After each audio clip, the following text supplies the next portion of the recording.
Welcome, ladies and gentlemen, to another edition of Speak on It podcast, post game live.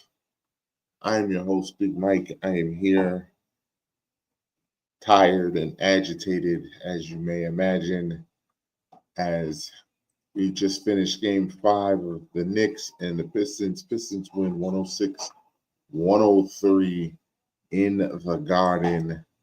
A lot to break down with this game, as well as three other games actually tonight. Can't Do It Alone podcast. Poppy is here, Detroit running the three-man weave. Anthony is also in the building. So irritated. We should only do these when we win. Yeah, then we would be front runners like you, Anthony. No. Why he's get the fuck out of here. We are here during the good and the bad. And tonight is a bad. Tonight is just a lot to unpack. Officiating, coaching, injuries. You name it, this game pretty much. I mean, we didn't have a fight. That's all we didn't have tonight. But almost. No, not in this game. Not in this game. Milwaukee, we almost did. But never mind. Milwaukee, we almost did because Giannis is an angry man. No, Tyrese Halliburton's dad is an asshole. And so is Tyrese Halliburton. They just. But let's start with the Knicks, 106-103. I mean, it was a close game, back and forth for the majority of the game. Pistons did, I think, crack the 10-point lead at one point. Is either that or it was 8, but it was very close. But it was just close the whole game. It was an interesting game from the officiating standpoint. Just no rhythm to the game. I called it everybody in foul trouble. I called it early, and Mike said, it's not football. Listen, it doesn't have to be football, but if it's going to be football, let it be football. Don't start it as a football game and then change it to a fucking soccer game. Like, that shit is not going to fly. Officiating like that is, I'm never one to complain about officiating unless it's just fucking horrendous on both sides. And that's what this fucking game was. Everybody's in fucking foul trouble in the first half. OG gets 3 quick fouls in the first fucking 5 minutes of the third quarter. Cat gets his 5th foul with fucking 7 minutes left in the fourth quarter. Mitch gets his 5th foul with fucking 5 minutes left in the fourth quarter. It was just fucking crazy. I think it was earlier than that. It was right around there. Well, because he was in the game while Cat was out with his. Mm-hmm. No, I think when Mitch went in, Mitch also had 5. Mitch had 4, and then he got 5. He had 4. Then he got. Oh yeah, 4. Oh, okay. He got the 5th when Cat was out, and then they kept Mitch in as like we're not going to play Precious. So. Oh yeah, I remember. Yeah, Tibbs,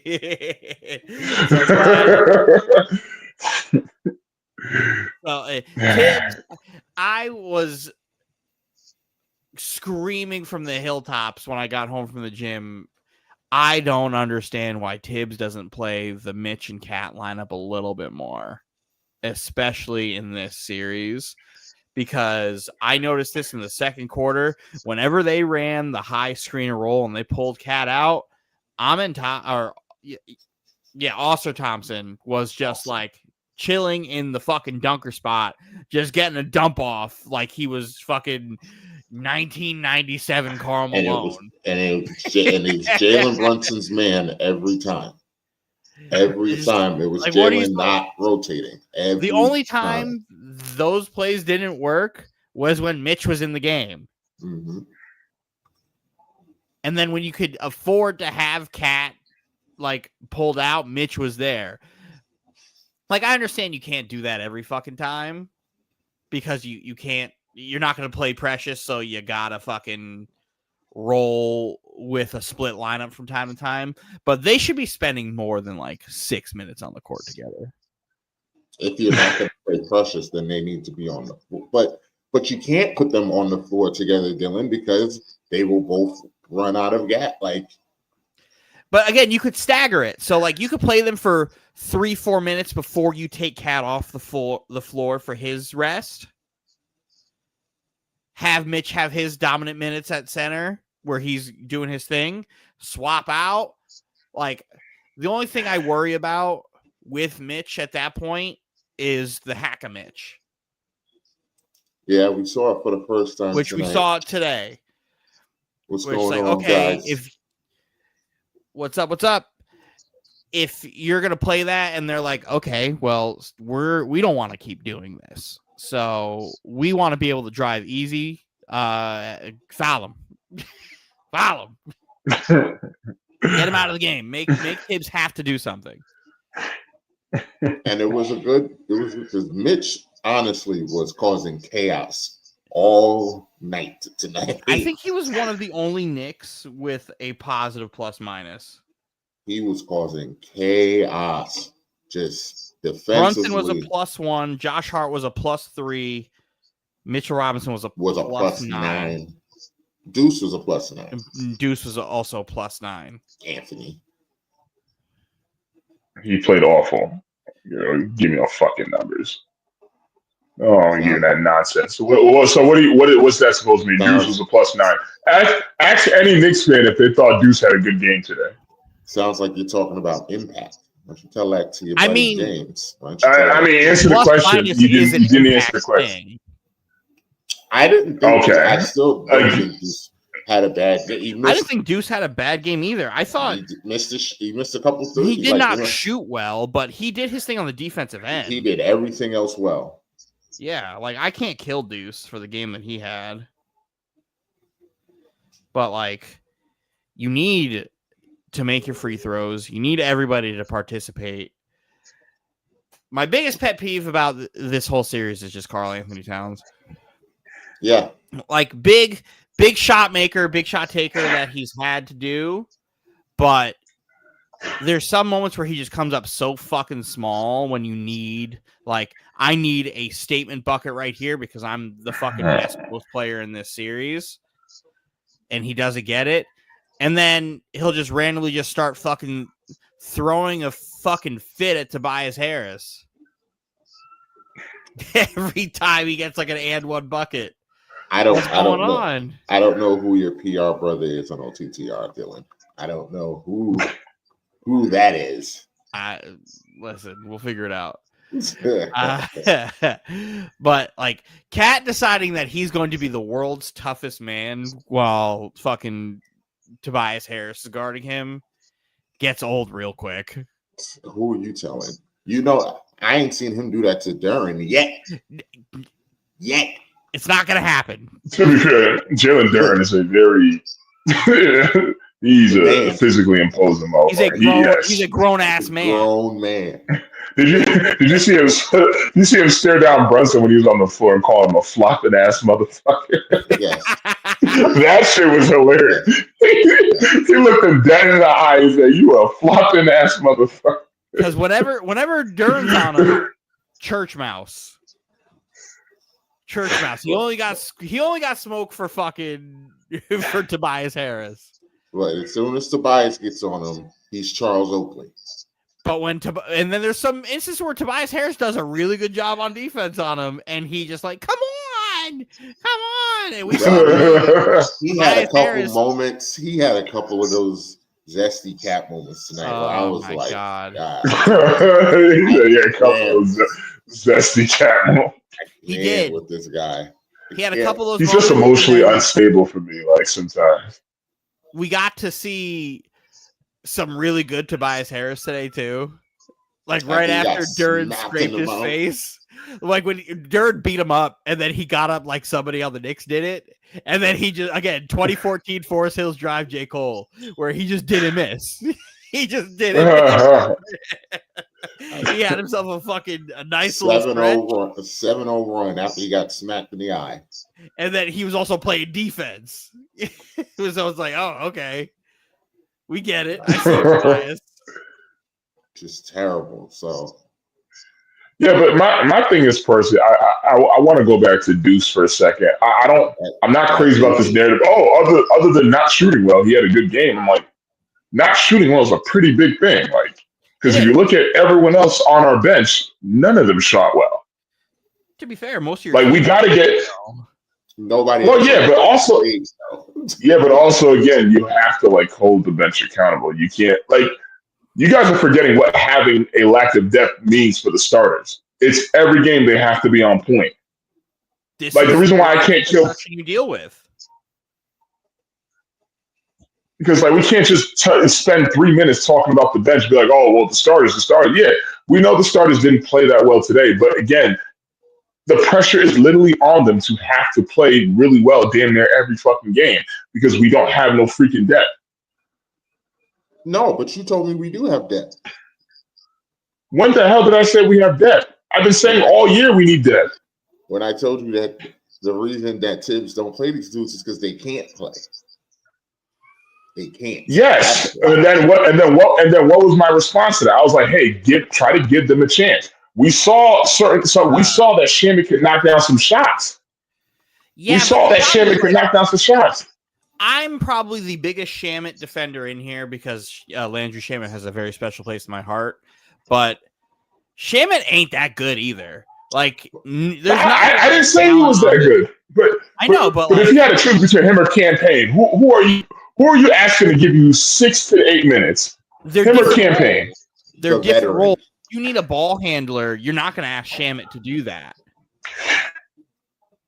The problem is they spell Brunson and Bridges out with Campaign and McBride. And that's it. That's it. That's it. They don't sub out the wings together or anything else like that. Like Josh Hart doesn't see a lot of minutes like off the floor. He doesn't come off the floor unless he gets hurt. Yeah, Bridges also doesn't come off the floor like often. And when he is, like, you're swapping out. So, like, you have to figure out what you're going to do. And you don't really want McBride as your primary ball handler most of the time in this. Most of the time. He's too small.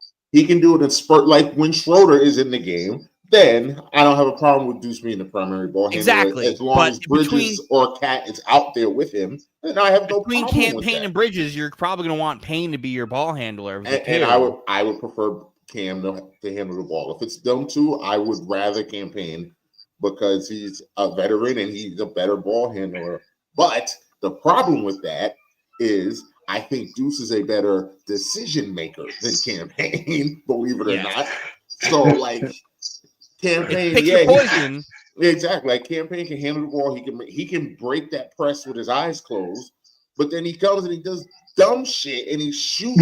Campaign's shot selection is fucking atrocious. Horrible. It's terrible, man. Like, it's all fun when it goes in game one and he's going like this, and then reality sets in. Then reality sets in. Like, no, you're not that good. You're on the team 9. Like, and then it's back to the Shamit argument. Shamit will take open shots. He can't create his own. So if he's not open, and then he also doesn't play defense. And then he's a cone. Campaign can create his own shots? Yeah, they're not good shots, but he can. So what's the point if they're not good shots and he doesn't make them either? There's no. I'd rather someone who can't create his own shot, but if they can get him open, I know he can knock him down. The problem. I know he has a good chance of knocking him down. He can't get open. I'd rather go that route than someone who can create his own shot but can't make them. But he can't. I don't think Tibbs knows how to use him. Like, I don't know if Tibbs knows how to get a shooter open. Like just a hey, like Sheen. I am a shooter.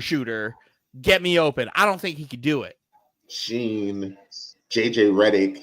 Yeah, like guys who are just shooters, because that's all Shamit really is at this point in his career. He's just a shooter. Like, he can space the floor when Brunson, like that's like you could have him on the floor when Brunson's on the floor. You would have to have him on the floor with him and Cat. Those are the only time he could get it, so he can maybe get away because somebody's getting double teamed. And maybe have him and Cat run a pick and roll, but I wouldn't even want that. Yeah. Well, he would have to be the screener for Cat. I would say he'd have to be the screener. I'd rather Cat has to do that. But again, what hurts about trying that out? We've seen Campaign already. He stinks. Let's try that out.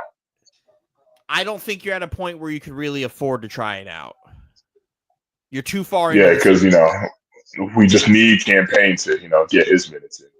Again, Campaign probably played 6 more minutes tonight than he should have because Brunson and Hart got hurt, and then they didn't want to use a timeout, and nobody was stopping the clock. There was no fouls or anything. That was such a horrible coaching job. That was terrible. Like, at one point, are you going to just intentionally foul in the half court? Foul. Like, Deuce, just foul. Like, I don't care. They were waiting for Oscar Thompson to get the ball because once I realized I saw Deuce McBride try to fucking foul Thompson on the inbound, I was like, were they waiting for him to touch the ball at half court for them to foul so they could potentially put him in a fucking hack of Thompson? If that's the case, that's terrible coaching. Terrible coaching.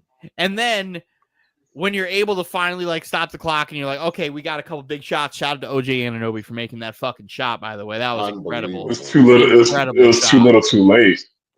I don't think so because it puts you all right there. The problem is you then get in the position where, okay, cool, we're not going to let you shoot the 3. We're fouling Deuce. Tibbs didn't realize the person he wanted to substitute out to put Mitch in was Deuce. And the Knicks just look crazy trying to sub all these people out. Like, and then Deuce also did. When you're supposed to be trying to miss a free throw at the end of the game, they always miss the first one. They all like Dylan. Like, I wish there was a stat for it because I've been watching long enough. They always miss the first one. You went a different direction where I was going to go because I wasn't going to talk about missing the first one. I was going to talk about how he missed the second one. Oh, they never. Why is he high arcing? It's that amazing. Free throw. It's amazing how talented these guys are at basketball. And when you ask them to miss a free, they look as bad. Like, it's just, they can't do it. Like, they cannot. Like, dude shot that like he was trying to make it. Why are we not trying to just get a ricochet off the rim? Shaq lost his shoes. Why are we not trying to get a ricochet off the rim to put Cat and Mitch in a spot where they could tip the ball back? And the funny thing is, it still almost worked. Until they tipped back to Dennis Schroeder, just like because Brunson moved. Brunson went the other way. If Brunson had stayed, if Brunson had stayed where he was, that ball would have bounced right to him. Which is it just took too long to get to that point. Like, that ball was just hanging around and they got tipped up and wasted fucking 3 seconds.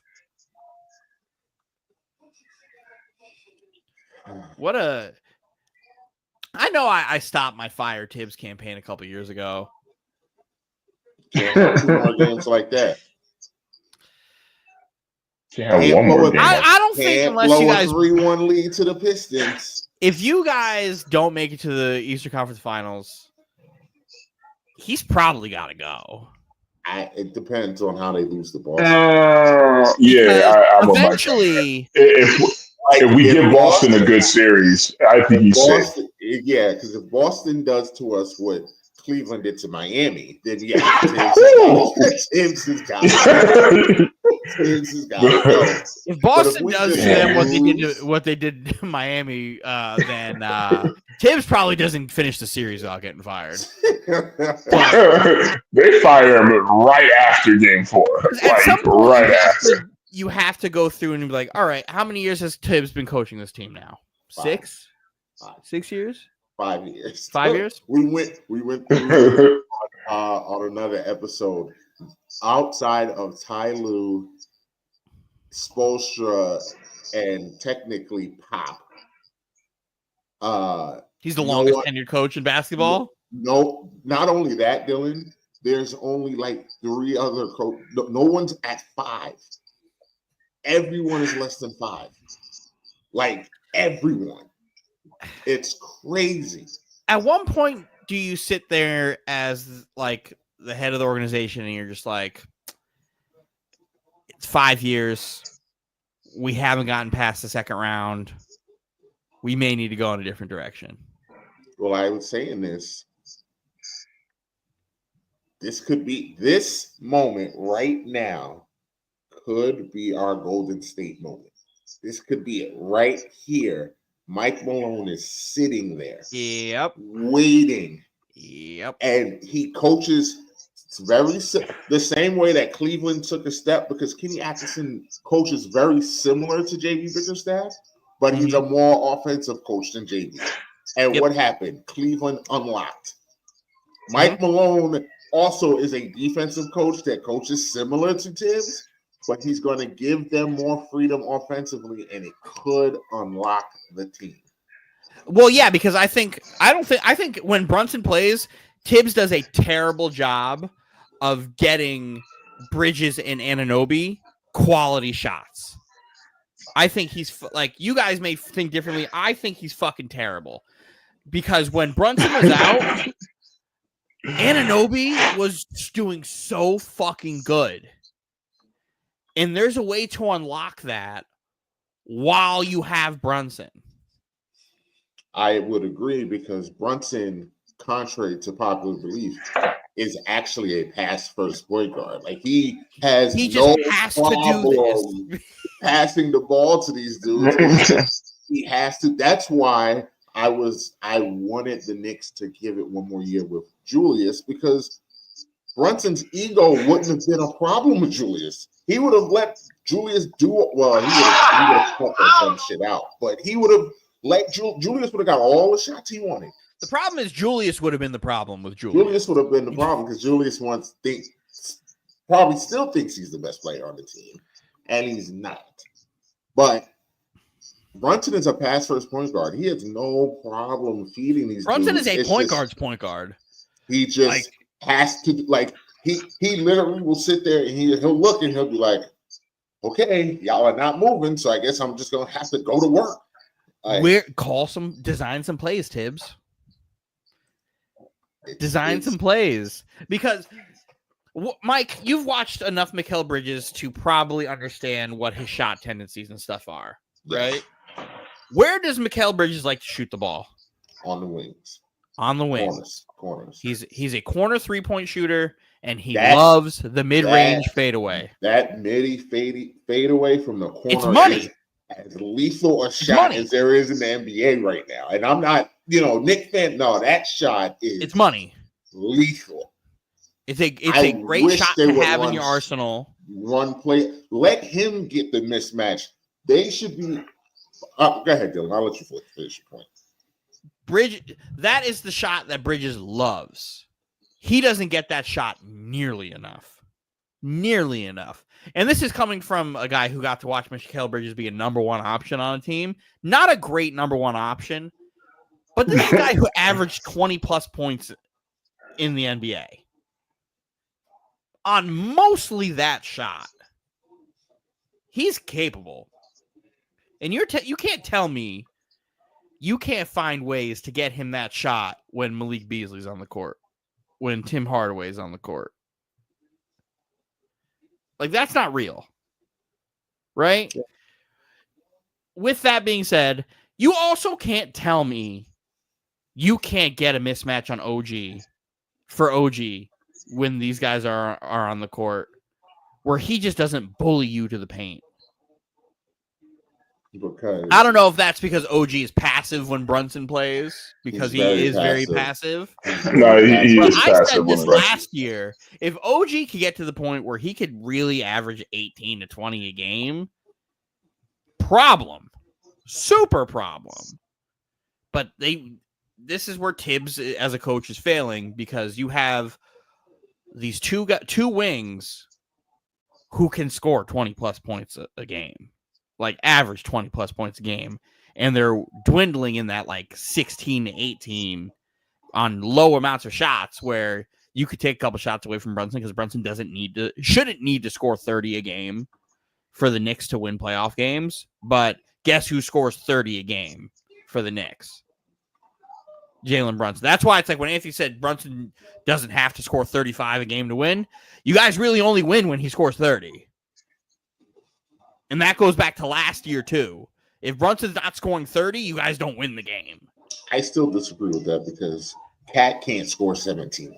No, exactly. And that's just me using that where it's like you guys really don't win if Brunson doesn't score 30. Cat shouldn't be allowed to score 17. Cat should be scoring anywhere from 25 to 30. I'll be honest with you. The 2 games that Cat has not played well, we lost. Yes. The 2 games that Cat played well, we won. Like, yes. Brunson has been as the consistent 30, except for tonight, but 30, 30. The flip in the series is when Cat plays well. He plays well, we win. He doesn't play well, we lose. And that is, he can, and this series is far from over. But correct. He cannot do that against Boston because we will get ran off the floor. If the Knicks lose to Boston with Brunson scoring 30 and Cat scoring 30 and we just lose because they score 135 points, then hey, them dudes shoot 8,000 threes a game. So, hey. And make 7,800 of them.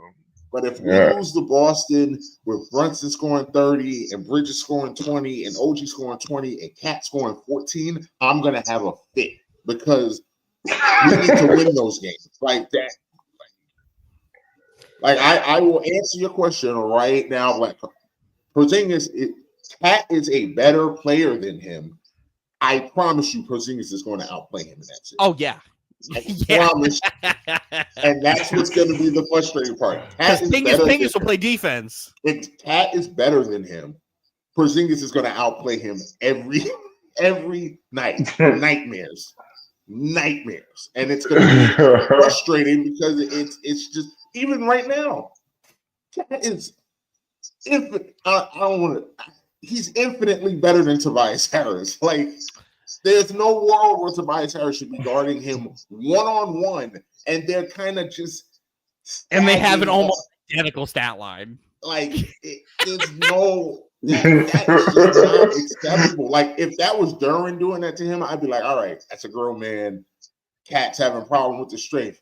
Cat is bigger, stronger, and damn near as fast as Tobias Harris. There's no world where Tobias Harris should be guarding him one-on-one. They shouldn't be matching each other at all. They both. So listen to each other's stat lines. They both have They both had 17 tonight. Cat had 1 assist. Tobias had 2 assists. Cat had 11 rebounds. Tobias had 8 rebounds. Tobias was 3 for 5 from 3. Cat was 2 for 4 from 3. Tobias shot 6 for 13. Cat shot 5 for 14. They had the exact. They had the exact same stat line. The exact same game. Wow. Like, and if I'm Detroit, I'm taking that. If Detroit can get that 2 more times, Detroit is going to win. Because we are not going to win if Cat can't outplay Tobias Harris. There's no world where it happens. And then we get the fun part of watching Boston run Detroit completely out of the gym. You run them out. Which is also annoying because let me tell you, Detroit's going to fight and they're going to try and make it ugly. Boston's going to run them. They might get a game. They might. I'm not going to disrespect Cade. Cade will find a way to get them a game. They'll get one. Cade will find a way to get them a game. But boy, oh boy. Listen, I like Cade Cunningham's game.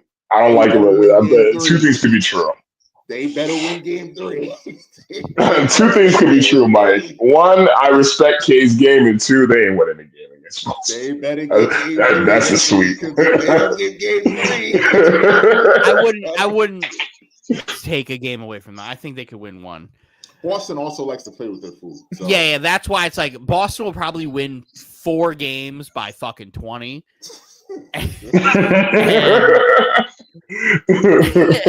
4 games by 20. And that one game that Detroit they'll wins, either they lose win by or 2. Yeah, Detroit will win by 2 or they'll lose by 1. He's on one leg, so I don't know if he can give us 45 right now. Brunson is literally being held together by fucking Band-Aids and fucking sewing threads. Like, if this was the East, Sally from Nightmare Before Christmas, that's what Jalen Brunson's looking like right now. Mario, just give it time. I've already seen Sixers Tobias Harris in this series. So once we've seen good Tobias Harris in this series more than we've seen bad Tobias Harris. Yeah, I saw that. Tobias Harris is balling out. Tobias has redeemed himself from last year. You cannot say he has. Yeah, Mike. Out of the 5 games we played in this series, he's had 1 bad game. No, I'd have to. I think he's had 1 bad game. I think he's only had 1 bad game. He's played well this series, man. I don't know. Let's see. Well, I don't know. Game 1, great game.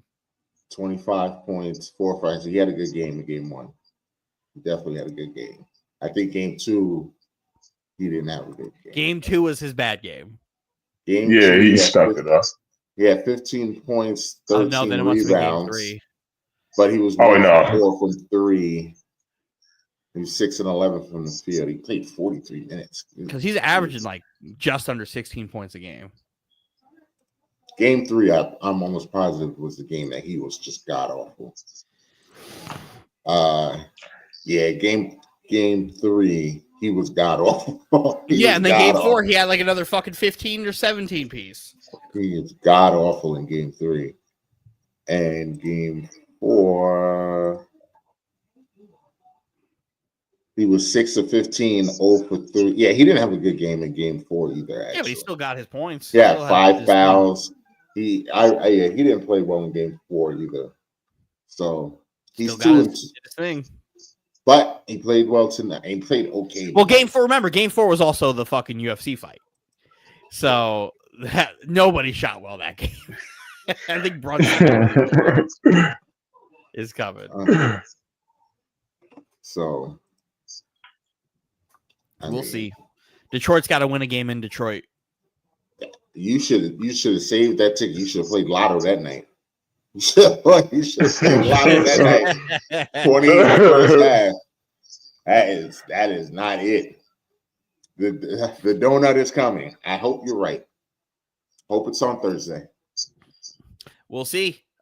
We haven't watched Detroit win a playoff game in fucking Detroit since what, 2005? They're doing it at home, so I'm just very nervous. So when do you hit the panic button? Game 7. Game 7. I mean, I kind of am leaning towards Detroit winning game 6 because I also know how the NBA works. So game 7 in the Garden. I saw the script. That has one more. I told you I saw the script. I told you I saw it. Game 7 in the Garden facing a team that has beat you more on your home court is tough. It's tough because they won't. Is it not? But is it not convenient? Will also be electric. It's been electric 3 times this series, and we lost 2. Yeah, New York has not disappointed as a home crowd. Has not disappointed as a home crowd, but Detroit, if they can bring it to Game 7, winning 2 out of 3 games so far. That's tough. That's worrisome. They have that confidence to go in there and win now. Like they have the confidence, and you guys are beat up. And they would just have to survive the first quarter. If they survived that's what I was hoping tonight. I was just if the Knicks would have started tonight's game like they started game 4, we would have won this game easy. And they let them hang around, and this is what happened. The refs also just gave no rhythm to this game. None. So I still think it's the same thing. They're not going to stop in Detroit. That's the problem. You can get them to quit on the road. They're not going to quit at home. We'd have to blow them out. So Thursday is just going to be stressful. If this goes to Game 7, I'm very worried for how the Knicks are going to respond, because I think out of all the Knicks teams we've seen, this is the most mentally weak Knicks team I think we have, because your second best player is just not there. He's not an available person mentally. So, but then Dylan, watch him in Game 7 turn into a monster. I'd be wrong. But this is Isaiah Stewart playing at all in this series anymore? So we might. I don't think he's. I mean, he wasn't on the injury report. He's just a but DMP he was in street tonight. clothes. He was a DMP, but yeah, he's not playing. Which is sad, because my bet that I was going to get a flagrant foul from him just went up in smoke. Terrible. He didn't play. He didn't play. Like, I would have thought this series would have been the dogfight with him. It's been a dogfight without him. Imagine if he was playing in the rest of this series. Because you know who's not guarding Cat? Tobias Harris. Isaiah Stewart is. Isaiah Stewart would have been guarding Cat the entire time. Which again should be to our advantage, because he's not as skilled as Cat. But it's that physicality. Mentally. Yeah, I heard it's that mental. A Game 7 with a hobbled up. Like, again, Jalen Brunson literally gets hurt every game at this point. Hobbled up. Well, they're playing him taking very some physical. beatings. They're playing him. They are playing Detroit basketball. And the refs are letting them beat him up. He gets that full court press that they run every play. He gets fouled almost every time down the court. It's unbelievable to me. Like, it's to a point where it's like, hey, I mean, it's physical, but like, that's why Thompson kid, because he's bumping Brunson every play. So then when they call a foul, he's like, what? Because he's fouling him every play. So they let it go. To be fair, Brunson also is physical when he has the ball as well. So he is. I can understand where Thompson's like, hey man, I'm just giving it right back. Sometimes he's initiator. Again, when you're playing a guy like Brunson who's initiating the contact most of the time, it's gonna happen. They're just fighting. They're fouling. They're fighting. It's good. Hopefully, I picked the Pistons to win this series in 7. I would love to see a Game 7. So I would like to see how this Knicks team can prevail a little bit when looking death in the face. Well, the road team's 4-0 in this. Do I believe in Jalen Brunson? Yes. And as long as you have that man, you will always have a chance. I don't believe in anybody else, though. And that's the problem. Well, on the Knicks, I don't believe in anybody else but Jalen Brunson. In that win or go home situation, it's the only one I really trust, and he's going to need to have a 40 ball. The Pistons side, I trust somebody else besides Cade. Ooh. Dennis Schroeder. The German Rondo. The German Rondo. The funny thing is, just like Detroit, we have played much better in this series away from MSG. Like, games 3 and 4 where we played really well. They didn't really play. Markel, there he is. Detroit basketball. Let's go, Markel. so much hate. That motherfucker, man. Detroit basketball. Markel, I stumbled on a few years ago from when Cade Cunningham got drafted. You were in my comments there, and I was thinking about you. I was like, hell yeah, the only Pistons fan. Markel lives and dies with them Pistons. Shit. Mm-hmm. Been dying a lot, but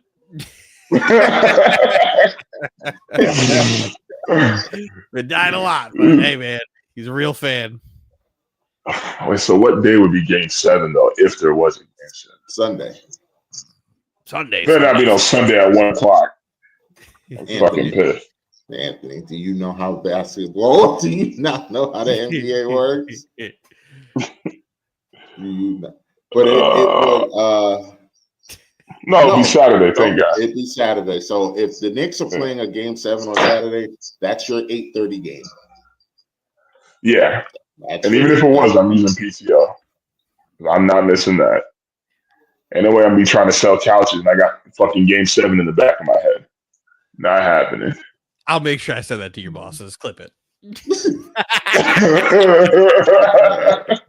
is not sick. He is not sick at all. He's quite healthy. Clip it. He's a liar. He's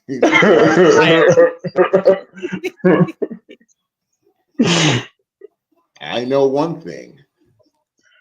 Denver is starting to. I was about to say Denver is starting to kind of pull away. We'll see. We'll see how this goes. Fourth quarter there's gonna be a big run, and it's gonna be a lot closer than it is right now. That series is going that's been every series, every game this series. I would say this series has been different as advertised. This series has been very, very good. I know. Like outside of us, that's been one of the better series. I like the Rockets and Warriors have been a good series too. Even though Jalen Green just disappeared. I just want you to know, Anthony. I'm not saying I've read the script, but it's game 5. It's a pressure game. James Harden has 8 points. I'm not saying you had to point that out, didn't you? I'm not saying I've seen this before, but I've seen this before. Just so you know. Oh, God. Just so you know, he's going to stink it up tonight. They're going to go back to LA. He's going to drop 43. He's going to drop 40. And then they're going to come back here to Denver for game 7. And he's going to have 10 points. I'm not saying I've read the script. I'm just saying I've seen the movie. I've seen the prequel a couple times. I've seen the prequel for this a few times now. So just saying. So Dylan, have you also seen this prequel? Anthony, I've watched James Harden's entire career. The only time James Harden wasn't bad in the playoffs is when he was in Brooklyn. That was legitimately the only time he wasn't bad, and he didn't play. And we didn't get a chance for the story to end. I mean, what? That Boston Celtics series, there was at one point Durant, Kyrie, and Harden all had like 30 points in a game. In the same game. You hold on to that, Dylan. It was a great time. It was a great time in my life. And then I got all of fucking 30 seconds of healthy Harden in this Milwaukee series because he literally fucking pulled his hamstring 30 seconds into the series before getting a shot up. So, and that's not choking, Mike. That's literally being injured. Call it what you want. I've seen this movie. Again, I'm not going to be the one to fight you on James Harden being like a notoriously bad playoff performer. I'm not going to do that. No club. I'm not going to fight you. Kawhi missing free throws. Yo, somebody come get Anthony. Come get your boy. What? Mike, I forgot. You also the whole 5 minutes left of the third quarter. Yes, there's still so much time left. He has 12 points. Again, there's still a whole ass 20-something minutes left in this game. Okay. Pump the brakes. Okie dokie. Can't wait. Pump the brakes. You think Kawhi's going to finish with less than 20? Stand on it. No, because he's gonna shut the fuck up, Mike. He's going to get 21. He's going to get 21, and you're going to be screaming at him. No, I'm not. No, I'm not. There's just, 20-something minutes left in this game. Let's not jump to conclusions. The fucking Bucks were up 20-something today and lost in overtime. Oh, we can talk about that. Yeah, well, I'm starting to think that their leader may also not be a... He actually may be closer to A-Rod than anything we've seen. Because it'll be reverse A-Rod because he succeeded and then has failed over and over and over again. No, A-Rod had, well, I guess you could say that because A-Rod had his one playoff run in 09 when we won the chip where I don't know. I still don't know what is that lady? Naomi Watts? Is that who it was? Who was he dating at the time? Oh, I don't remember. I don't know. I don't know what she was giving him. I don't know what she was giving him, but it was working because A-Rod was on a different kind of different. But again, that's why it's the reverse A-Rod because A-Rod from 03 to fucking 08 was horrendous. Terrible. 09 comes and he was awesome. Giannis won the title same year as winning MVP and that fucking fraudulent depoy, and then fucking hasn't advanced to the playoffs since. Yeah, but that's different though. You're saying A-Rod played bad though. Like Giannis hasn't played bad.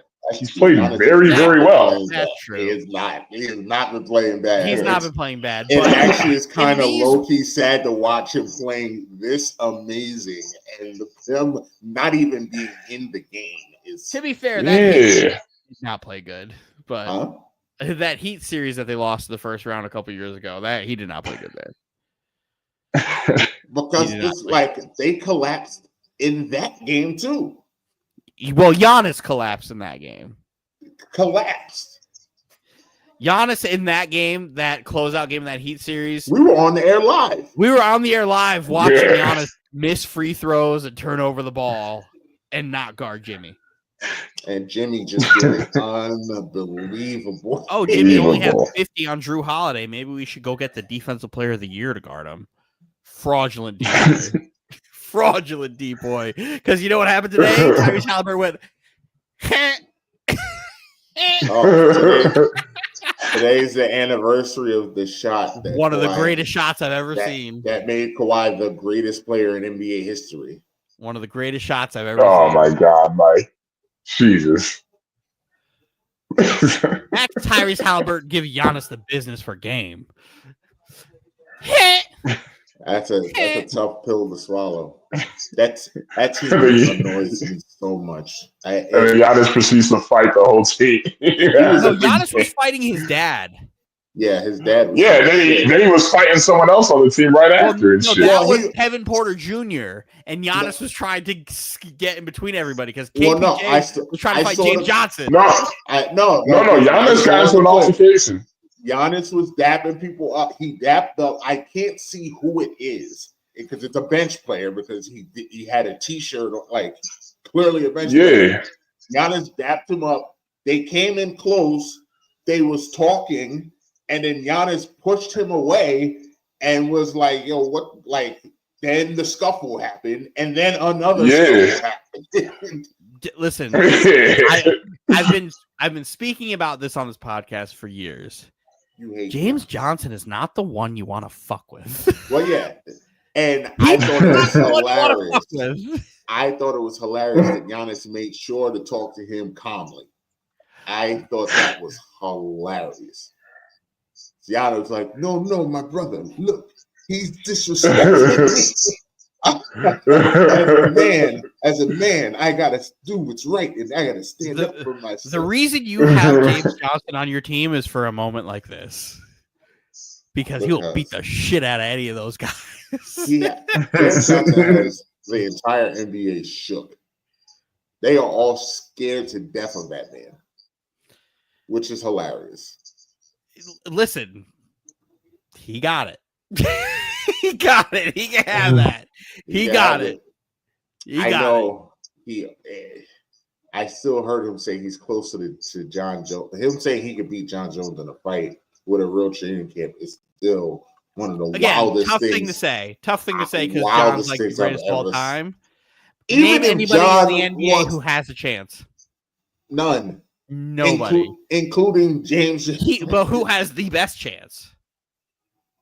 James Johnson. Dylan, to get through halfway through the first round. To get a chance. To get to the 2-minute mark of the first round. To have a chance. Before John lines him. To have a chance. A chance in what? Fighting that man. Doing anything in a fight against John Jones. The only person in the NBA who has a shot is James Johnson. I don't know if you watch the NBA. I don't know if it's physically possible. But if Steven Adams hits John Jones is dead. I don't know Steven if you know Adams this. is just a freakishly strong human being. I don't know if he'll ever hit John, but if lightning strikes in a bottle and he hit John one time, listen, John would just oblique kick that man to fucking death. Oh, John would kick John would kick all of these dudes to death. They would James never Johnson, get close. Got a kick. They would never get close to him. They would never get close to him. And all these guys would have, like James Johnson would have the reach advantage on John Jones, which doesn't happen a lot. He would not. He's also like 6'8". So he's not. He's not. I'm telling you, I don't really think he would land a single punch, kick anything, unless John just underestimated him and he threw a kick. Okay, low kick. Like, why are we acting like John has never been hit before? John has been hit by professional fighters. James Johnson, listen, you give James Johnson a fight. It's not like he's CM Punk here, right? James Johnson's been training his entire life, is actually a fighter. Which is why he might make it to the 2-minute mark, because John would be like, "Oh," and then he wouldn't hit John a single time with anything. You're a level -5 and not a -100. Cool, good for you. Let me just do this, and why now are we done. acting like James Johnson is CM Punk? Where CM Punk decided to play jiu-jitsu one time at 35 years old and thought he could just go to the UFC. But guys who are legitimate black belts have no chance. God, Mike, stop it. Really? Stop it, Michael. He has no chance. He has more of a chance than anybody else in the NBA. What does that mean? That man got hands. That's what it means. Fight him. Legit black belt. Anyway, we watched Giannis's last game as a Buck. Maybe. No, Mike, not maybe. Dame's career is like done. If he tore his Achilles fucking 4 years ago, I'd be like, oh, he's got a shot. He's 36. 34. Dame will walk on an NBA court again. Yes. Dame will score an NBA point again. Yes, but will he dominate again? 10 will spit on it. Oh, Dame will wake up tomorrow and breathe. That's what you just told me. He will wake up tomorrow and breathe. Will he dominate again, Mike? Dylan, did you just see that shot? What? He front rimmed a fucking 3-pointer? Yeah. Why are we laughing at NBA guys? Wide open three. Come on. Wide open three to cut it to single digits. He was Ben Simmons who airballed a hook shot in the first quarter. Like, what are we doing? Oh, James. But yeah, Dame's days as a superstar after this injury, they're done. Again, 4 years ago, different conversation, still young enough to come back and do what he's got to do. 36, you're going to be 37 by the time he's actually able to come and play again. It's time. He'll come, he'll get a couple buckets, but days superstar, done. The rest of that Bucks team stinks. They can't do anything though, Dylan. They don't have any draft capital. They don't. I mean, Gary Trent Jr. tried. Half of the team is free agents. Mm-hmm. You can't do anything. So what choice does Giannis have to just be like? I mean, unless Giannis just, I think Giannis is going to ask out. It's time. You did all you could do. You won your title. You traded away one of the big catalysts of their championship team in Drew Holiday, and then he went and won a title immediately after. You then traded away Giannis's other friend on the team, Chris Middleton, who also couldn't stay healthy and disaster after the title. Brooke Lopez's statue at this point. Net legend. Shut up. He's probably going to be the Lakers center next year, and Roz is going to fucking hate him. Bobby Portis, is Bobby Portis. Gary Trent stinks. Kevin Porter Jr. stinks. Most of that team is just not good. They don't they don't have the draft capital. Giannis is going to end up in net because the Nets have their fucking draft capital. And there's nothing more valuable to a bad team than their own picks back.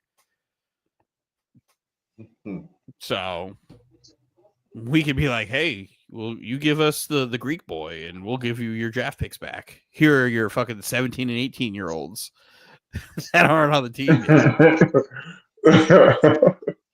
This draft lottery is very important for you, Dylan. Not really.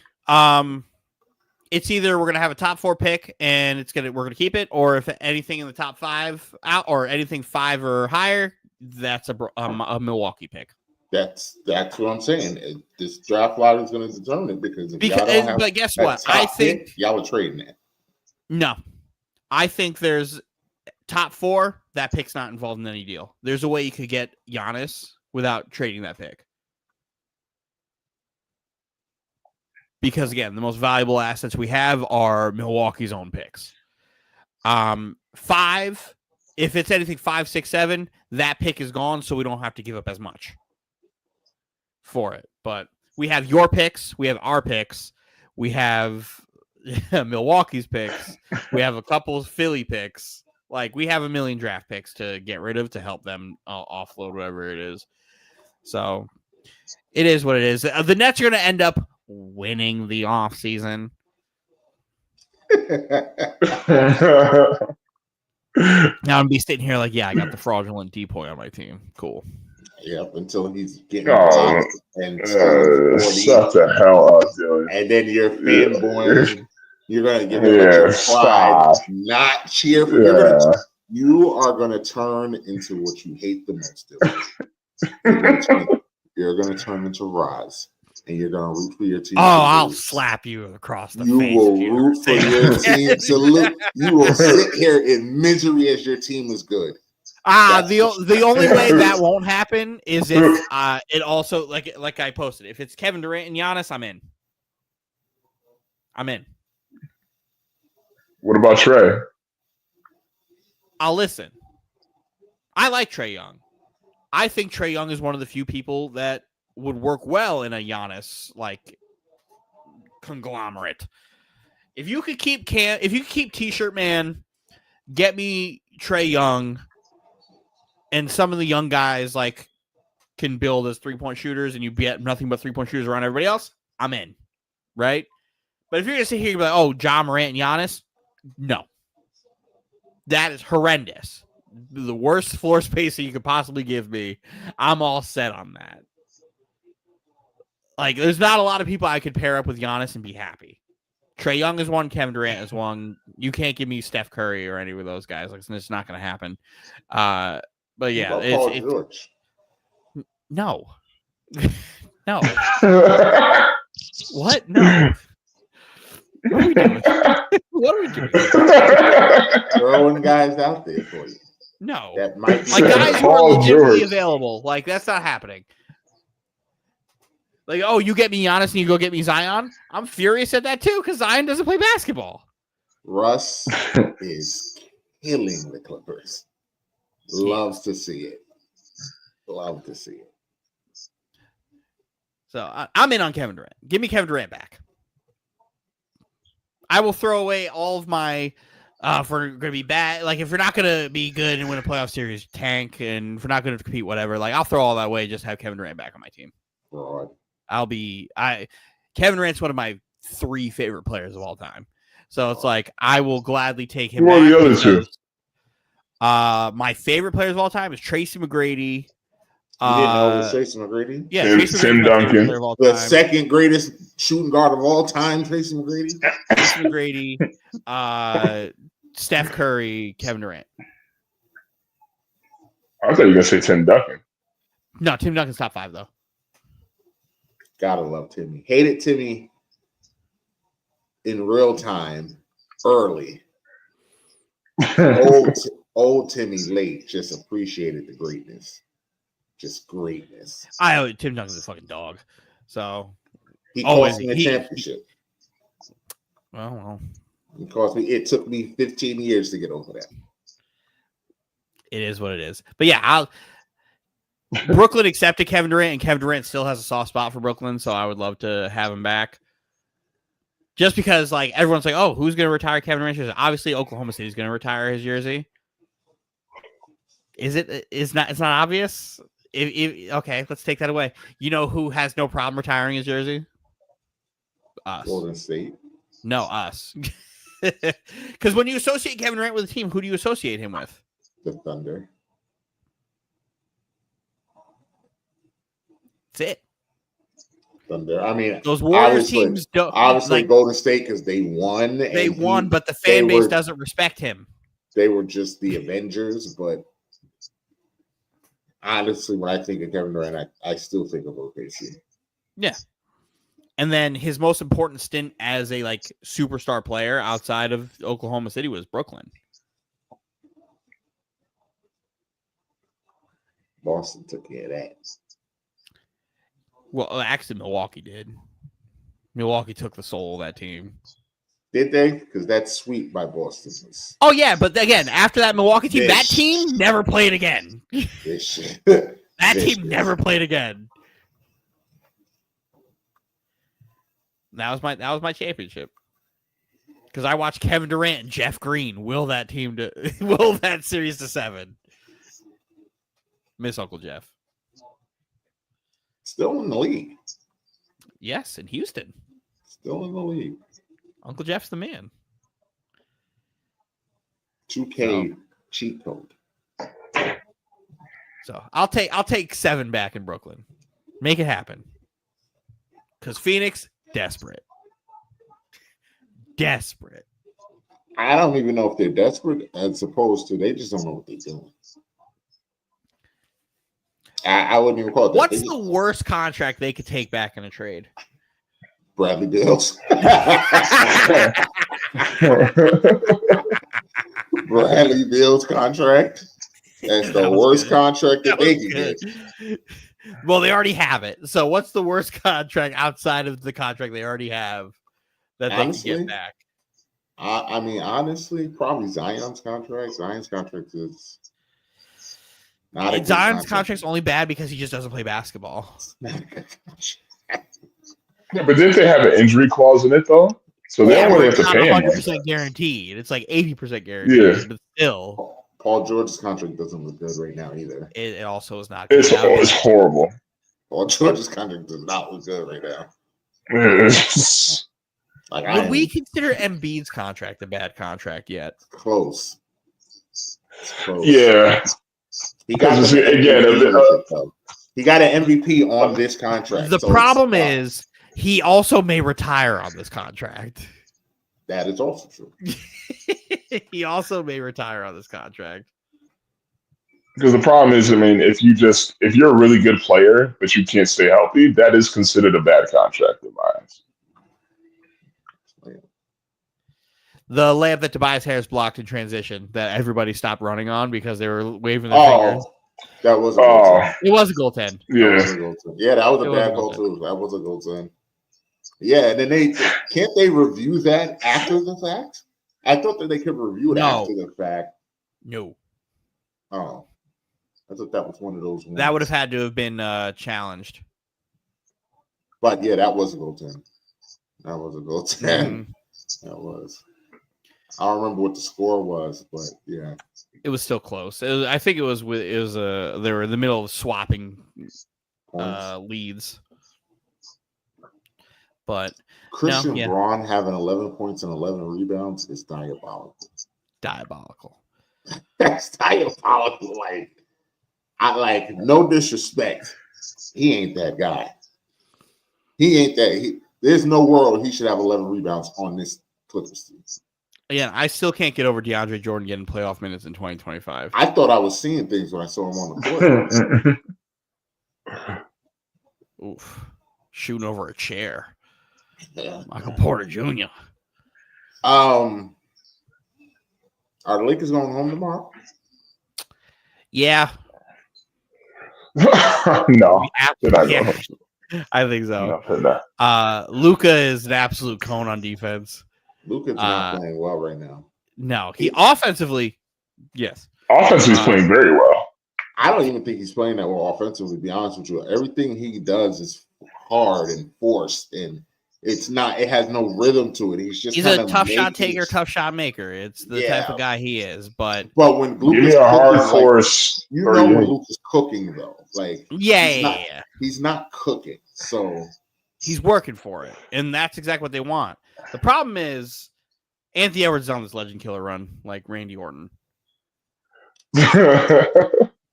It's crazy, Mike. And I need you to tell me live that you apologize to me. No. Because you think Ja is better than Anthony Edwards. Because I need to see Anthony. Now, Ja saying that bullshit that he said after the speech is unbelievable. Like, go to Cancun, sir. Go to Cancun. Because I don't in this series, I've seen Anthony Edwards look like the best player on the court multiple times. He's an offensive weapon. Yeah, no, I'll give you that. No, defensively too. No. Anthony Edwards has been the best player on the basketball court multiple times. I wouldn't give you that. The reason that they're up is because the Lakers, because Jaden McDaniel just can't fucking miss.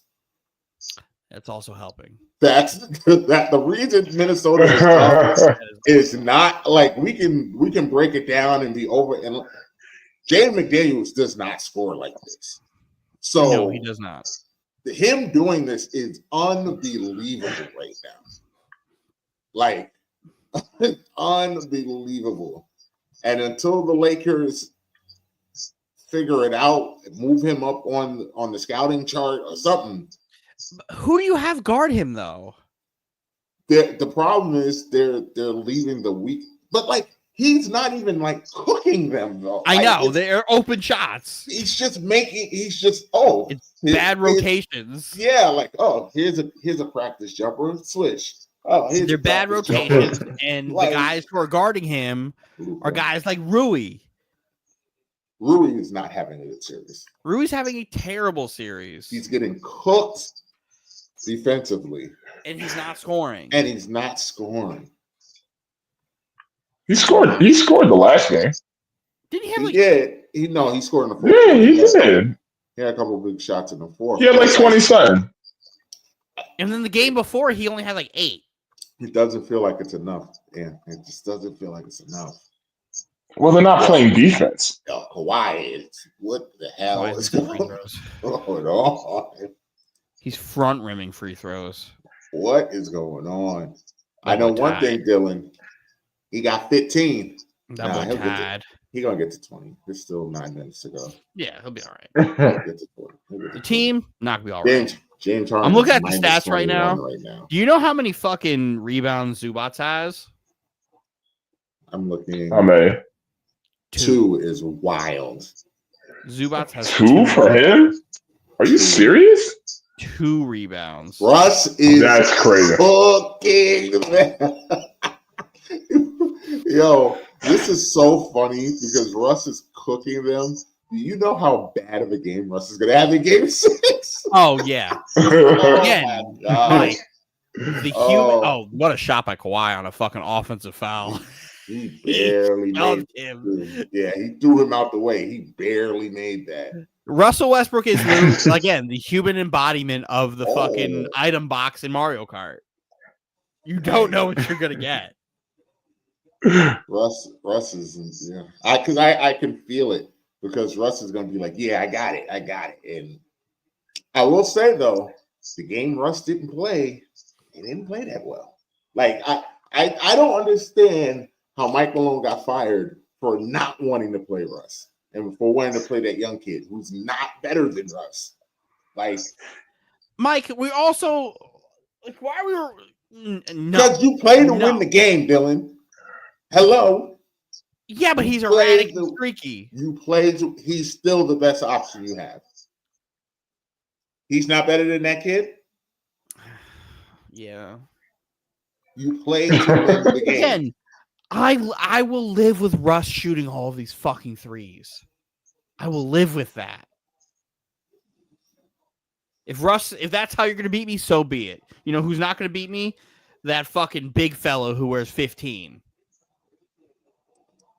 Oh my goodness, Dylan. Not DeAndre Jordan in 2025. DeAndre Jordan sending James Harden shot into infinity. My night, we can wrap post game live up. We can wrap it up. We can wrap it up. DeAndre Jordan sending James Harden shot into the shadow rim almost eases the Knicks loss. It almost eases it. It definitely does not. It definitely does not. You, sir, It are really a liar, and you are coping hard. for 5 seconds. I would love for it to be, but it doesn't. 5 seconds there, it felt good. The copium is crazy. Sir. I love seeing James Harden struggle. It does me great joy. Do you think Giannis changes his number when he's in Brooklyn, or is he wearing 34? Giannis is retired? 34 is not retired. He's not changing his number. I hate this man.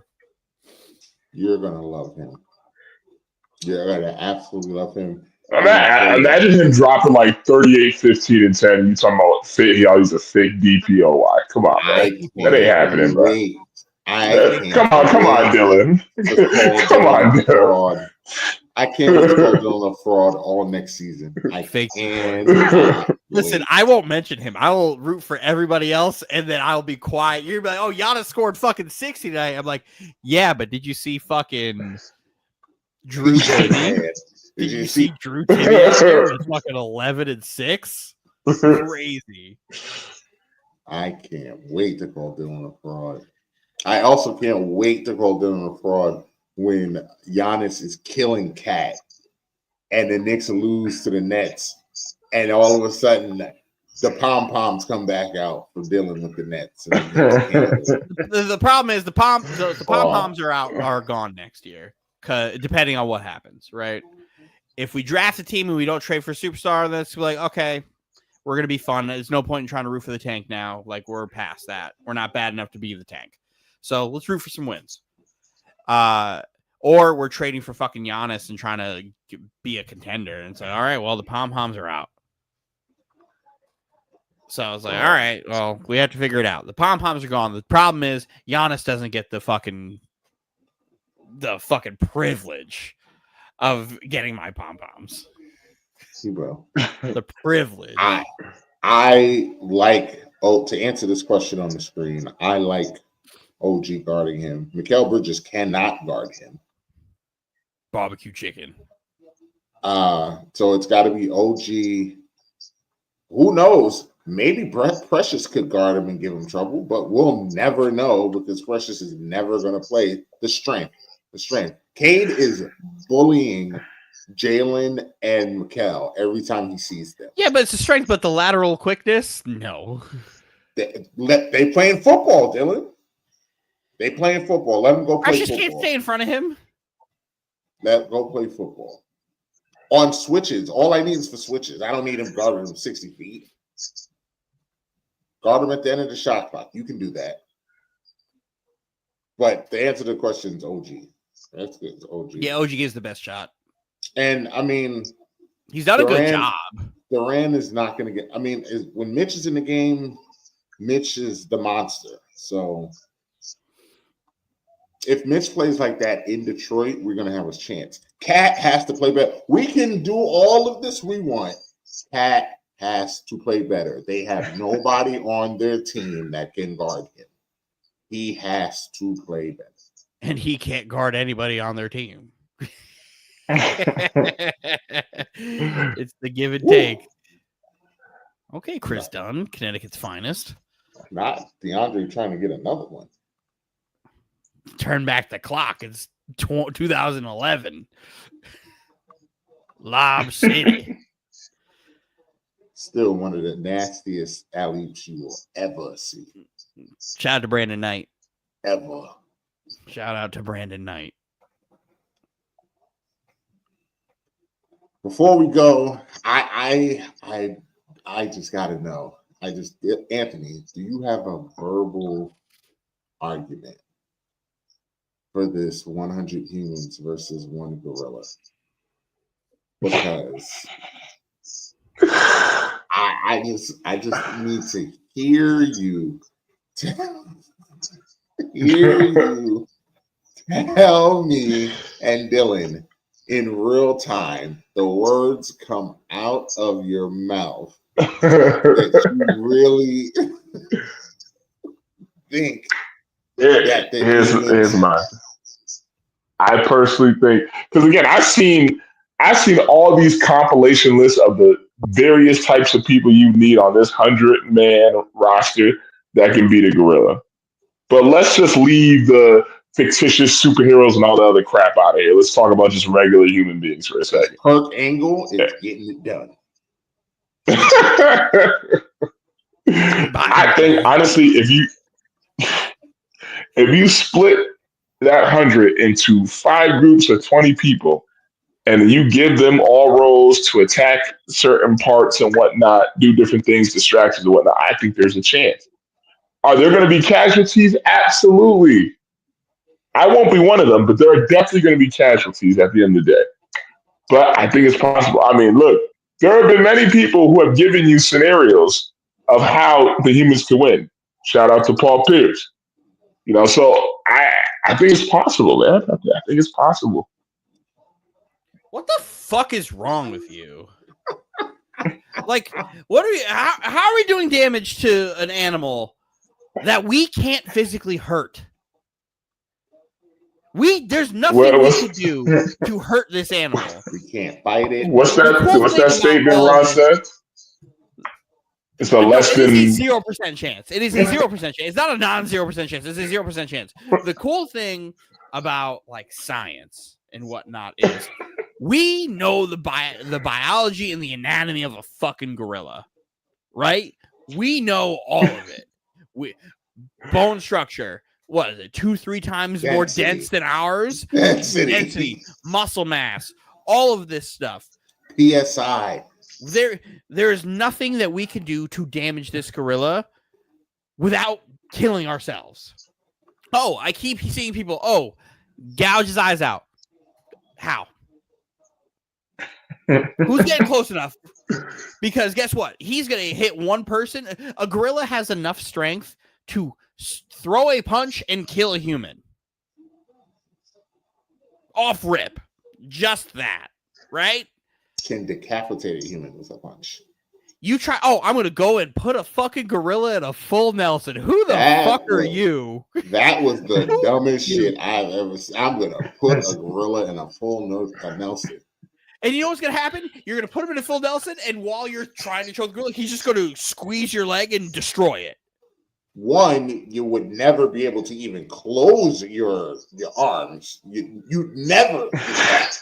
You would never even get that close. You would never get. But can I interrupt for can I interrupt for 2 seconds, because you guys have been using the same word for the past 2 minutes now. You keep saying you as if it's one person. Okay, let's say the gorilla's doing that to my. Oh wait! I'm not finished yet. Hold on. Let me finish. Let's say the gorilla's doing that to me, and then he's doing that to another person. He's doing that to another person. And then someone else is trying to contain him. He's fucking them up too. What about the other 97 people? Are they just standing there watching? Did I not just? Did I? Oh, wait! Did I not just say that everyone has a role? How many 97 people are not just sitting there watching? How many people could be on a gorilla? What? I don't know, Dylan. Because there's no way 97 people are going to all be on a gorilla at once, because there's going to be too many people in the way, and you're going to literally get rid of your numbers like that because everybody's in the way. You can't. You're going to cause your own casualties. The only thing Van Lathan said correctly is you have to go in waves, but you have to figure out how many people can be near that gorilla or on that gorilla where it's effective. And guess what? You're not going to have enough numbers to do it, because the second you get to how many people do you think could be on one arm, right? You're like, oh, we're going to take out the arms and punch. One, you're not going to be able to fucking damage it. So you're fucking stupid there. Like, how many people are going to be able to stop it? Because that a gorilla can fucking shoulder press, bench press, what, a couple thousand pounds?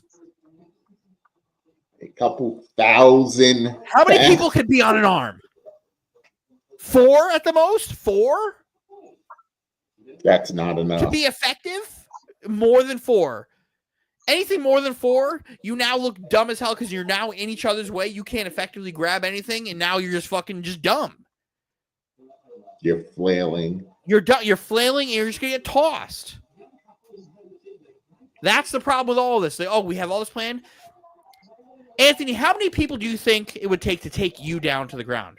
Just you by yourself. Like 2 or 3. What? No. Average people? Average people, not people who are bouncers, gym people. It's just average people. Oh, okay. Then probably like 4 or 5. Mike, how many times stronger do you think a gorilla is than Anthony? Probably about 6 to 7 times stronger. Yeah. So 4 or 5 times 7, 5, 10, 15, 20, 25, 30, 35 people. 35 people. Let's imagine 35 people just standing in a circle. And what do you have left, Dylan? You have a bunch of people who are doing nothing. You have 65 people left, Dylan. You have 65 people left. Thank you. Nothing. You have people doing nothing. Oh, yeah. They're just going to be doing nothing with their phones out, just like recording on IG Live, Dylan. Yes, you have figured it out. Anthony, you can't have 35 people on something that's 6 feet tall. It wouldn't work. Who said? My thing is, Anthony, if maybe those people aren't standing still, but you know who else isn't standing still? The gorilla is not just standing there letting y'all do this. Like, he's also active. If you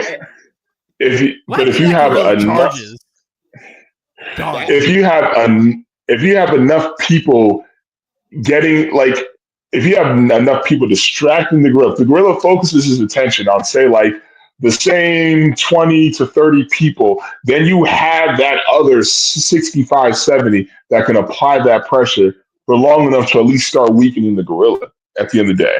Now, again, they didn't say what the build is of these humans. But I'm assuming they're all just like average builds, 100 average build people. I don't care. All right. Go get you 100 Aaron Donalds. Go get them. It don't matter. So, like, the thing is, you can't effectively jump somebody with like 20 people because then you just keep hitting each other. Like, there comes a point where you're just hitting each other if you have more than like 4 people jumping somebody, right? There's no space. You can't get a clean hit on nothing. Right? Like, am I crazy for applying just like that logic where it's like, oh, if I run into a group of people of 20, they are all 20 not going to be able to do it because as you circle around and enclose on somebody, there are people who are going to be outside who just can't do anything. That's just how, like, that's just like, space and a room and just how that shit works. There's a 0% chance. No, I think there's an absolute 0% chance. Absolute 0% chance. Because guess what? You get 100 people who are willing. You see the first like 3 get ripped limb from limb. You're losing 30. You're losing 30 people who are going to be like, not worth it. Your numbers just dwindled. Not counting the fucking people who are just going to get slaughtered.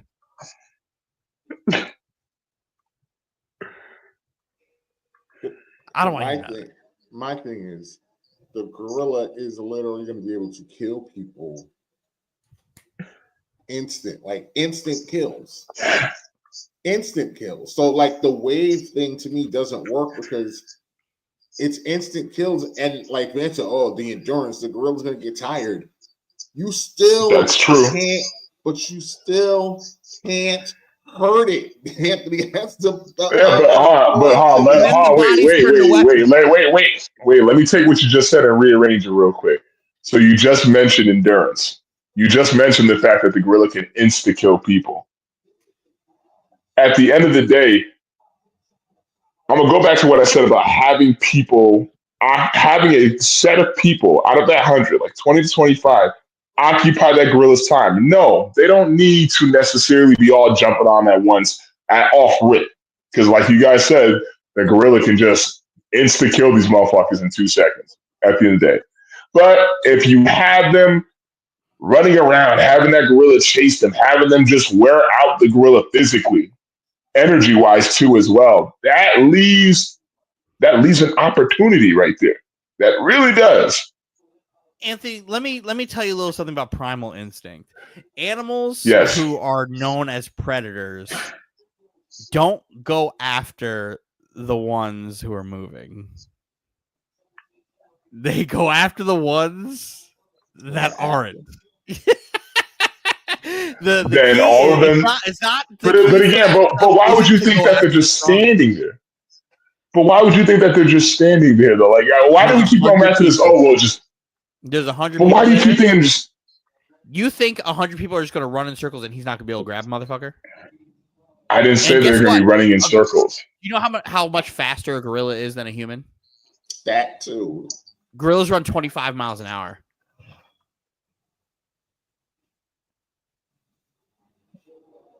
Nobody's outrunning a gorilla. Nobody's outrunning a gorilla. Go get Noah Lyles. He's not outrunning a gorilla. Usain Bolt can outrun a gorilla. Usain Bolt's not outrunning anything right now. That man doesn't have his superpowers anymore. So it's like there's too many. And again, nobody's hurting this gorilla. Nobody's hurting this gorilla. We can't damage it. That's like all of us taking a turn punching a giant rock. It won't happen. It won't happen. I don't want to. I'm open to hearing everybody's arguments, but everybody's terrible. Everybody just has no idea. It's like, why is there pride associated with this gorilla? Like Anthony's saying, oh, there'll be casualties, but I won't be one of them. Anthony, are you just going to be in the back hiding, like away from everybody? Like you are going to be dead as fuck. I also love how everyone is also saying the same thing. Anthony, there'll be casualties, but it won't be me. It'll be all the rest of y'all. Everybody can't be like it'll be the rest of y'all because it's going to be all of y'all. Again, Anthony's gonna be sitting there watching his leg get used to fucking impale somebody, and he's gonna be just like Ja Morant. He's like, had it right where I wanted him.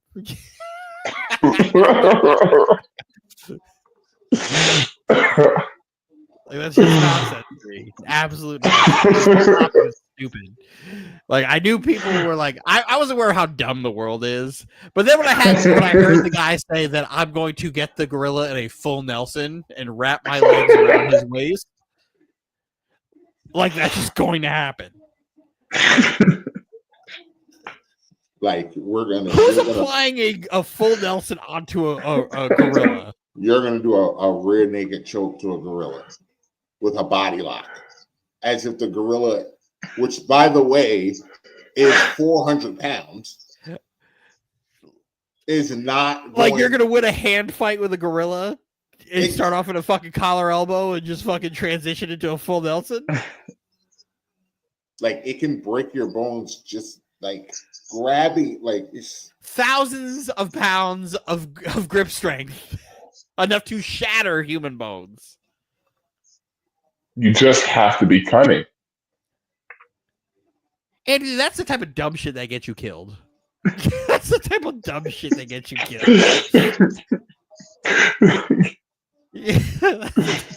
Like, you don't think people who have been, like, killed by animals have thought that same thing? They weren't cunning enough, Dylan. It sounds like a them problem.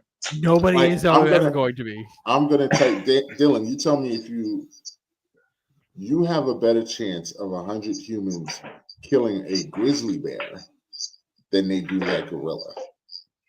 Yes, based off of just bone structure and the anatomy, yes. Tell me I'm wrong. You yes. have a better chance of getting the bear.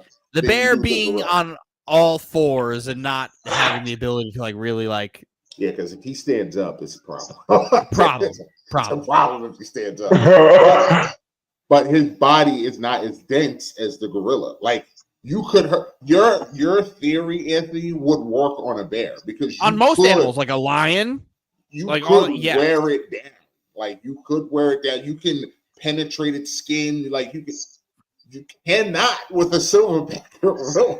Like we don't have the ability to harm a gorilla without weapons. Without weapons. Now, if you weapons, give me this and you humans. give me a bat. You give me a bat. I can go 3 minutes. I can go 3 minutes. No, with you a bat. can't. No, you can't. With You're a bat. Dead. You're dead. 3 minutes. Dead. I think I could. Dead by yourself. Dead. Yeah, not by yourself. Mike, dead. 3 minutes.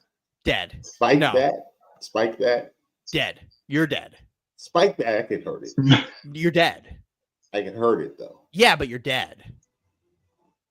Like there's not a scenario where you go. I just gotta back up and hit him with an uppercut. I gotta. You can't take gorillas out with a shotgun. You think you're gonna live with a fucking spike bat? A gun cannot kill a gorilla right off rip. You need to shoot a gorilla more than 50 Cent got shot to kill it. I can get it. Shotgun to the head, though. I can't. He ain't getting up. He might get up.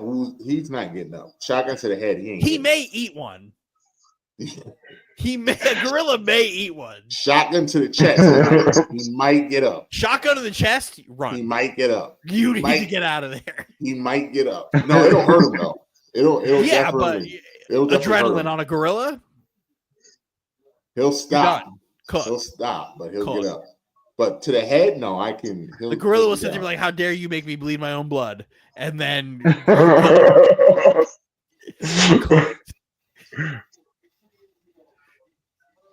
I would need, if you gave me 40 humans with bats, we might. We're fucking him up. We're fucking the gorilla up. I mean, what kind of bat? No, we're going aluminum bats. Aluminum fucking him up. Fucking him up. Aluminum bat fucking him up. Wood bats, they break. Yeah, that's why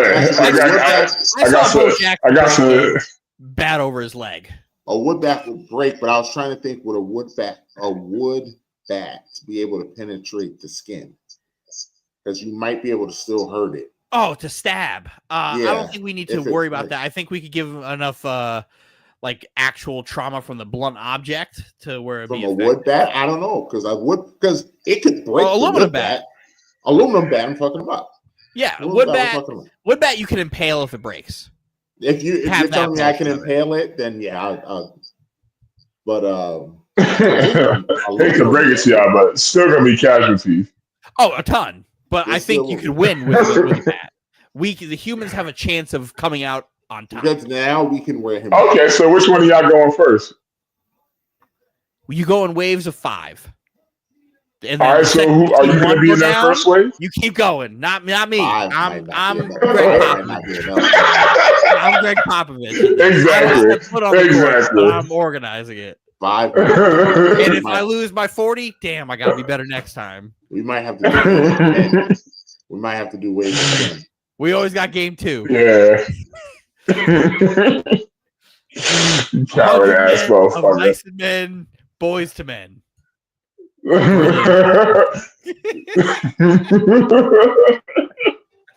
Sam, that's not gonna be me. Nah, I'm coach. I'm gonna be on the side on the clipboard. Idiots to do that shit. Like Mr. Beast could probably get some idiots to fucking make a video out of it. He's trying to right now. He's not serious. No, yeah. That was just a joke. I'm voluntarily gonna go kill fucking 100 people. All you gotta do is get him to sign the waiver. Enough money. All you gotta do is get him to sign the waiver. That video would crack a fucking 10 billion views if you actually made that possible. Yeah. Like you literally have to sign people up to die. Yeah. You're killing people. You're legally killing people by them signing the waiver. So who knows? It's just Squid Games. Right? Yeah. Would you all right, assuming it's your situation that you just said, 40 people, aluminum bats in waves of what, 5 or 10? Yeah. 10. Depends. Again, you're at that position where there's too many people and you start hitting each other. All right, let's say 5. All right, let's say 10. Oh, 5? Okay. 5, 10. Would you do would you do it for 100 mil if you were the last wave of 5? No, No. because I know that Gorilla grabs it, I'm done. And then there's also the chance the gorilla grabs the bat. That's what Multiple bats. If that gorilla grabs the bat, I'm going home. And I was gonna say it's like Barry Bonds on steroids, but But you're going to that home. I'll see you in the gates of heaven, Kobe Bryant. Let me through. Cross me up in the gates of heaven. I don't know. I guess there God's gonna be like, I don't know if I can let you in. You dumbass. You went to go fight a gorilla. Dylan. He has 20. Told you. Exactly 20. And this is said exactly what I said.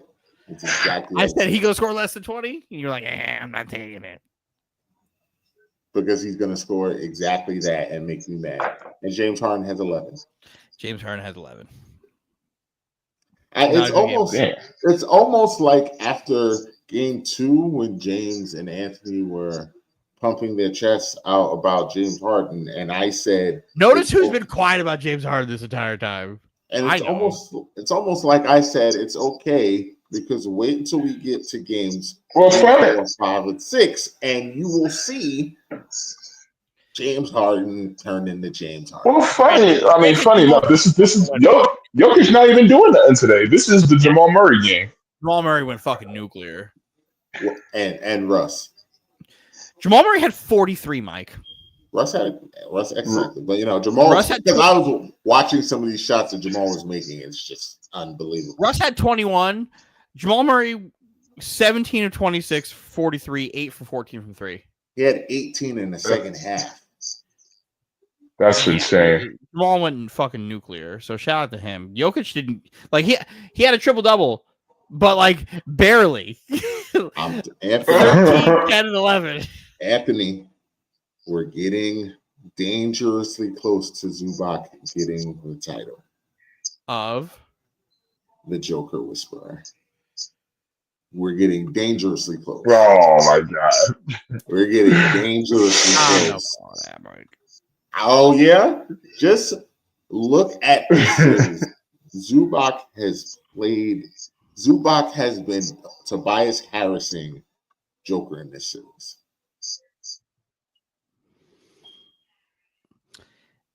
Jokic had 36 and 21 last game. What are we doing? What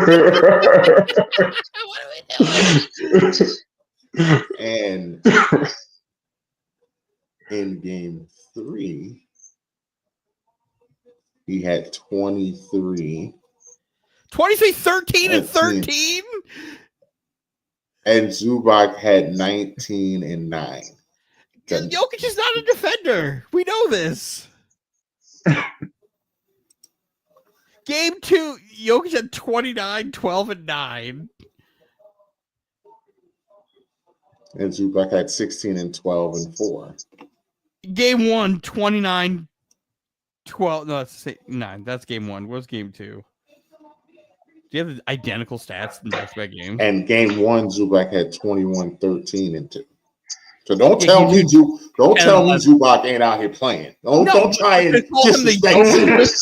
Don't try and disrespect we backtracked now from he's the Jokic whisperer to he playing.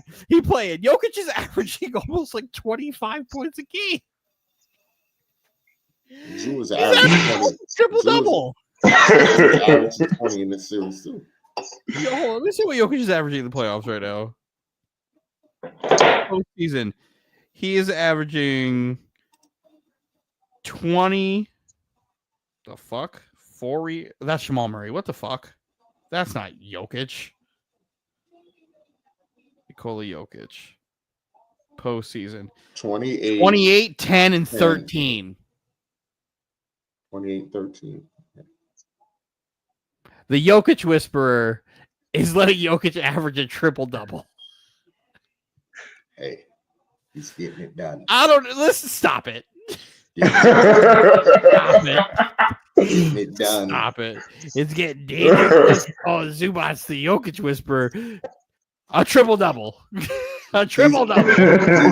He's averaging 28 and 13. Zubac is averaging 18 and 11. Don't tell me Zoo ain't out here. Is he the Jokic whisperer? Zoo is out here. We've changed it now, so we're not going to call him the Jokic whisperer, right? Zoo is He's just out here now. We're just not going to answer that question. Zoo is out. He's having a great series, but the Jokic whisperer, I think not. Mike, what are we doing? We are. Mike's sitting there. The second we go off live, he's like, you know what, Dylan, now that you say it out loud, I need to chill the fuck out.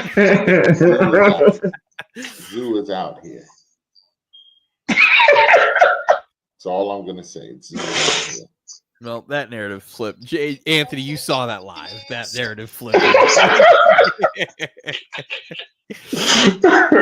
right, so we won't be hearing that nonsense for a while.